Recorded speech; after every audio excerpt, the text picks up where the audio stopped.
extremely by those who said we endorse your programs. And that's what democracy is about. Definitely. But for you, are you surprised that you lost your seat, or did you see it coming? Well, you know, the Lejokuku constituency is one of those constituencies that the NDC traditionally does well.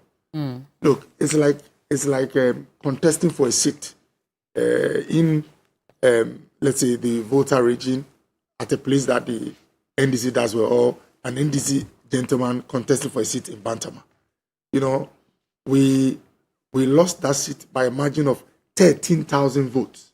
That's the gap in 2012. In 2008, it was a margin of 10,000, both presidential and parliamentary. Okay. So when the NDC wins that seat, they win it comfortably. Okay. In 2016, when I won it, it was with a margin of around 2,000.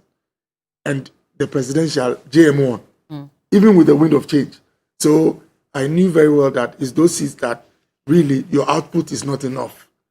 If the traditional NDC voters decide to go traditional meaning vote by default, and look, whether I would like it or not, you have sections of the population who vote more or less by default in, let's say, strongholds. Okay. And there are some who can swing looking at what you've done and all that.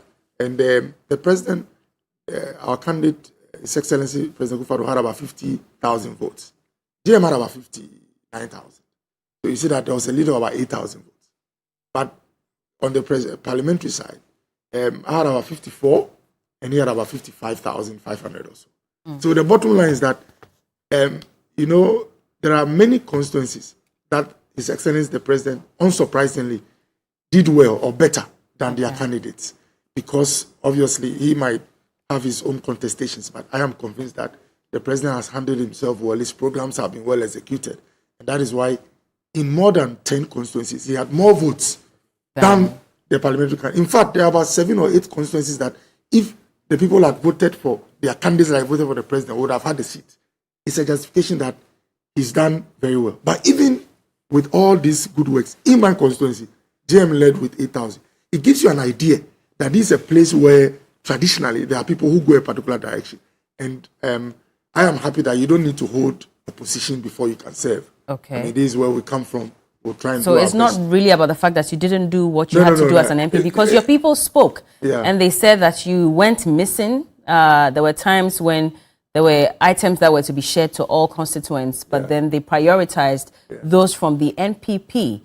And also the fact that you waited till it was almost elections before you went about embarking on some other developmental projects as well. And so those are the reasons why they decided to vote you out, because you didn't do what you promised that you will do. Look, I'm being blunt with you. When you meet my mother, I always say it, my mother was an NDC supporter. It took, it's because I used the term liberal. I ask questions. That's why if I were to go the lineage that a lot of our people do, I would have been following NDC. Now, this is what I will say. When you meet someone who, for some reason, votes traditionally for the NDC without much reason, when you ask them why they voted in the way, they will find things to tell you. Look, if anybody says that I went missing, the fellow is not in the community. I mean, this is a community that I spend sometimes 8 hours a day, from morning to evening, just going around the community. Doing what exactly? I mean, interacting, listening. You have to pick challenges. It is when you interact with people that you get their perspective.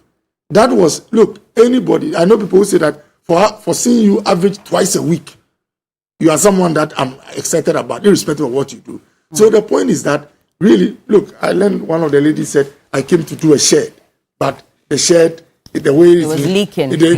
I mean, it tells you someone who is trying to look for something to hold on to for having taken a decision. But really, if you're a leader, no matter how significant or insignificant a reason is, that should not, they have the right to hold on to that reason.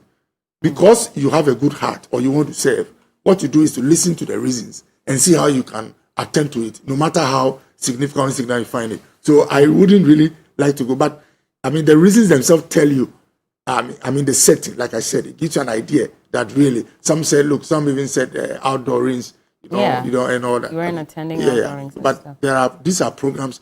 Imagine, my community has a population of, a conservative population of about 500,000. There are 152,000 registered voters, 344 polling stations.